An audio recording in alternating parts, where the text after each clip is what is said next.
અમદાવાદ શહેરમાં અનેક જગ્યાએ લોકોની હાલત ખરાબ છે તો બીજી તરફ ગ્રામ્ય વિસ્તારોમાં તો જમીન ત્યાં જળ જેવી સ્થિતિ છે। જ્યાં નજર કરો ત્યાં બસ પાણી જ પાણી છે અને તેના કારણે અહીંનું જનજીવન જાણે થંભી ગયું છે। એક ગામથી બીજા ગામ જવા માટે લોકોનું જીવનું જોખમ ખેડવું પડી રહ્યું છે। બાવળા તાલુકાના દેવધોલેરા ગામ પાસે પાણીના નિકાલની કોઈ જ વ્યવસ્થા નથી। વરસાદી પાણી હજુ પણ ઓસર્યા નથી અને તેના કારણે લોકોના જીવ જોખમમાં મુકાઈ રહ્યા છે। એક કાર દેવધોલેરા ગામ પાસેથી પસાર થઈ રહી હતી તે દરમિયાન અચાનક પાણીના પ્રવાહમાં કાર તણાવા લાગી। કારમાં સવાર તમામ લોકો કારની સાથે તણાવા લાગ્યા પરંતુ સમય સૂચકતા વાપરીને કારમાં સવાર તમામ લોકો બહાર નીકળી ગયા। તંત્રની અપીલ છે કે નીચાણવાળા વિસ્તારોમાં જ્યાં પાણી ભરાયેલું હોય તેવા રસ્તાઓથી દૂર રહેવું, તેમ છતાં ઘણા લોકો જીવનું જોખમ ખેડી લે છે। બીજી તરફ અમદાવાદના સનાથલથી બગોદરા હાઈવે ઉપર ઠેર ઠેર પાણી ભરાઈ જવાના કારણે આ રસ્તો બંધ કરી દેવામાં આવ્યો। અહીં ગેલપ્સ ઇન્ડસ્ટ્રીયલ પાર્ક પાસે રસ્તા ઉપર ઘૂંટણસમાં પાણી ભરાયેલા છે, જેના કારણે ગાડીઓ અહીંથી નીકળી શકે તેવી સ્થિતિ નથી। સામાન્ય દિવસોમાં અહીંથી દરરોજ હજારો ગાડીઓ પસાર થાય છે, પરંતુ તંત્રની કૃપાથી અહીં દર વર્ષે પાણી ભરાવાની સમસ્યા ઊભી થતી હોવા છતાં પાણીના નિકાલની કોઈ જ વ્યવસ્થા કરવામાં નથી આવતી અને તેના કારણે ઇન્ડસ્ટ્રીયલ વિસ્તારમાં નોકરી માટે આવતા લોકોને ભારે હાલાકીનો સામનો કરવો પડે છે। તંત્રએ લોકોને વૈકલ્પિક રૂટ તરીકે ધોલેરા એક્સપ્રેસ હાઈવેથી વેજલકા થઈને બગોદરાના રસ્તાનો ઉપયોગ કરવા જણાવ્યું છે, જ્યારે રાજકોટ તરફથી આવતા લોકોને પણ આ જ વૈકલ્પિક રૂટનો ઉપયોગ કરવા માટે જણાવ્યું છે। પાણી ભરાયેલું છે, જેથી સમગ્ર મુસાફરો જે લોકો સનાથલથી લઈને બગોદરા હાઈવેનો ઉપયોગ કરી રહ્યા છે તેને નમ્ર વિનંતી છે અમદાવાદ ગ્રામ્ય જિલ્લા પોલીસથી કે સનાથલથી લઈને બગોદરા સુધી પાણી ભરાયેલું છે, તેમાં ખાસ કરીને ચાંગોદરથી બાવળા વચ્ચે ખૂબ જ પાણી ભરાયેલું છે, જેથી ફોર વ્હીલ નીકળી શકે તેવી પરિસ્થિતિ નથી અને ભારે વાહનો પણ ખૂબ જ મુશ્કેલીથી નીકળી રહ્યા છે, જે પણ રસ્તામાં ઘણા બંધ પડી ગયા છે અને તેના લીધે ટ્રાફિકની સમસ્યા પણ સર્જાઈ રહી છે। તો સમગ્ર અમદાવાદ જિલ્લા પોલીસ તરફથી તમામને વિનંતી છે આમાં વહીવટીતંત્રનો સહયોગ આપે અને સનાથલથી લઈને બગોદરા સુધીના હાઈવેનો ઉપયોગ કરવાનું ટાળે।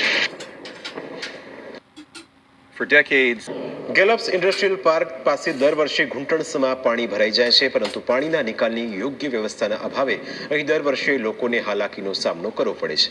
આવી સ્થિતિમાં નેતાઓ હોય કે પોલીસ દર વર્ષે પોતાનું કામ બતાવવા સ્થળની મુલાકાત લઈને જતા રહે છે, પરંતુ આ મુલાકાતોથી સમસ્યાનો કોઈ જ ઉકેલ નથી આવતો।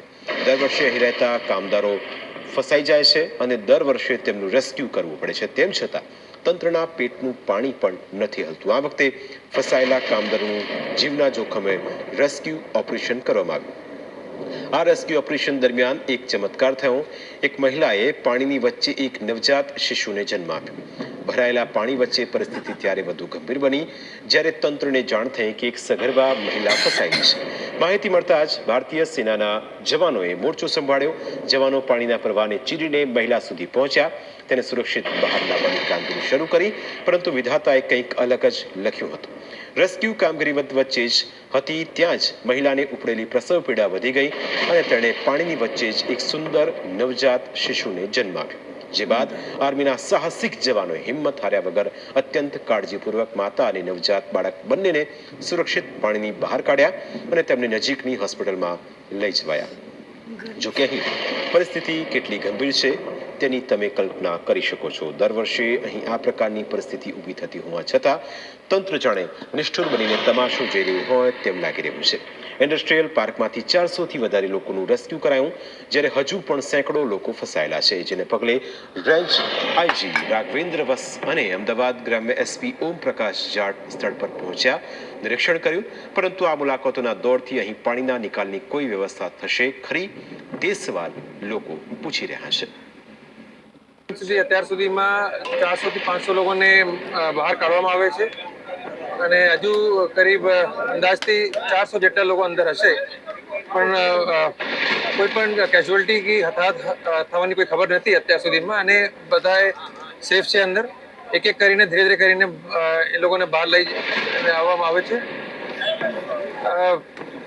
પોલીસ સિવાય જે બીજી એજન્સી છે એમાં આર્મી છે, એનડીઆરએફ છે, એસડીઆરએફ અને કોસ્ટગાર્ડ પણ લાગેલી છે।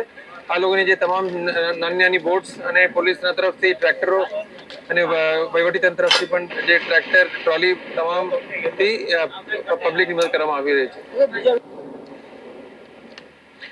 આ તરફ વિરમ ગામના વાસીઓની હાલત અત્યંત કફોડી બની ગઈ. 2 દિવસ દરમિયાન 15 થી 17 ઇંચ વરસાદ પડતા શહેરના મોટા ભાગના વિસ્તારો જળબંબાકાર થઈ ગયા. વરસાદે વિરામ લીધો હોવા છતાં અહીં તંત્રના પાપે 2 થી 3 ફૂટ પાણી ભરાયેલા છે. શહેરના વિકસિત વિસ્તારમાં આવેલી સોસાયટીઓના ઘરોમાં પાણી ભરાઈ જતા ભારે તબાહી મચી ગઈ. લોકોનો આક્ષેપ છે કે વિરમગામ શહેરમાં વિકાસના નામે વિનાશ થઈ રહ્યો છે. 72 કલાકથી વીજ પુરવઠો બંધ છે. ઘરની અંદર પાણી ભરાયેલા હોવાથી દૂધ, શાકભાજી, જરૂરી દવાઓ સહિત જીવન જરૂરી ચીજવસ્તુઓ માટે લોકોને દર ભટકી રહેવું પડી રહ્યું છે. અહીં તંત્ર પાણીનો નિકાલ કરવામાં તો નિષ્ફળ ગયું છે, સાથે સાથે લોકોને જરૂરી સેવા પૂરી પાડવામાં પણ નિષ્ફળ ગયું છે અને તેને લઈને જ લોકોમાં રોષ વ્યાપ્યો છે. વિરમ ગામમાં તો કેવું અત્યારે તંત્ર આખું ઘોર નીંદમાં હોઈ ગયું, એકદમ ઘોર નીંદમાં આમ કુંભકરણની ઘોડા આરામમાં છે. જ્યાં ત્યાં સોસાયટીમાં બધું ચારે બાજુ દબાણ કરી પાણીનો કોઈ નિકાલ જ નહીં. વિરમ ગામના 4 થી 5 રસ્તા છે, ગમે એ બાજુ તમે નીકળો પાણી ને પાણી જ છે. આટલું પાણી પહેલાં આવતું હતું પણ નીકળી જતું પાણી. બહારના ગામોને પાણીનો નિકાલ છે તો વિરમ ગામમાં કેમ નહીં પાણીનો નિકાલ? તંત્ર ઊંચું હોય, ઘોર નીંદમાં છે તંત્ર અત્યારે. છેલ્લી તમે જુઓ 72 કલાકથી લાઇટ નહીં, લોકો વલખા મારે, ચા પાણી માટે વલખા મારે, ઘરે દૂધ લાવવું હોય તો ના મળે, ચારે બાજુ રસ્તા બંધ છે. 15 કાઉન્સિલર બિનહરીફ થઈ ગયા ભાઈ. એમાં આટલી મહેનત કરીને એટલી મહેનત તમે આ વિરમ ગામના ઓલા વિકાસ માટે કરી હોત ને તો બહુ વ્યાજબી હતું. મારા પોતા સૌના મકાન ઉપર ક્યાંક સામું મકાન છે, કંઈકના મકાન પડી ગયા છે અને કોઈ સરકાર તરફથી નગરપાલિકા તરફથી કંઈ સહાયતા મળી નથી ખાવા પીવાની, જમવાની કે સુવાની. અત્યારે રેલવેને હારા પડતા અત્યારે બધા રેલવેને ઓલી મહેસાણા ટ્રેનને બધાને સુવા દે છે. કોઈ કૂવાનો આધાર નથી, કે જમવાનો સગવડ નથી બિલકુલ. હજુ રેલવેમાં પડ્યા છે બધી આખી ચાલી. તંત્ર દ્વારા શું વ્યવસ્થા કરી? દ્વારા બિલકુલ સુવિધા નથી મળી.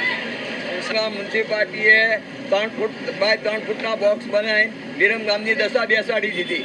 જે 8 ફૂટની ગટર હતી ઉપર ગાળો અને બીજા 6 ફૂટનો ગાળો હતો, એ પથ્થરની ગટર બંધ કરી દીધી. બોક્સ બનાવવાથી પાણીનો ગામમાં ભરાવો થયો. બહારનું પાણી એટલું આવ્યું કે ગામની અંદર ઓવરફ્લો થઈ ગયો. ચારે બાજુ પાણી નીકળવા માંડ્યું. ગામની અંદર ઘરોના ને દુકાનો અંદર પાણી બેસી ગયા. જે પરિસ્થિતિ આજથી 50 વર્ષ પહેલા નહોતી થઈ, એ પરિસ્થિતિ આજે થઈ. મ્યુનિસિપાલિટીએ આ જાણે બુજીને કૃત્ય કર્યું. બંધ કરવાની ક્યાં જરૂર હતી? ખુલ્લી ઓપનિંગ ગટર, વરસાદની ગટર, પેકિંગ બોક્સ કરાય જ નહીં. આ તરફ અમદાવાદના સનાથલ ગામમાં વરસાદે વિનાશ વેર્યો હતી. ભારે વરસાદના કારણે વાહનો પાણીમાં ડૂબી ગયા, ખેતરો પાણીથી લબાલબ થઈ ગયા. અહીં પરિસ્થિતિ ત્યાં સુધી ખરાબ છે કે મોટા વાહનો પણ પાણીમાં ગરકાવ થઈ ગયા છે, જેના કારણે લોકો ઉપર મુશ્કેલીનો પહાડ તૂટી પડ્યો છે. આશા રાખીએ કે કુંભકર્ણની નિંદ્રામાં પોઢેલું તંત્ર દોડતું થાય અને લોકોની મદદે પહોંચે, કારણ કે સંખ્યાબંધ લોકો પાણીમાં ડૂબેલા છે. તેમને ખૂબ મદદની જરૂર છે. પ્રાઇમ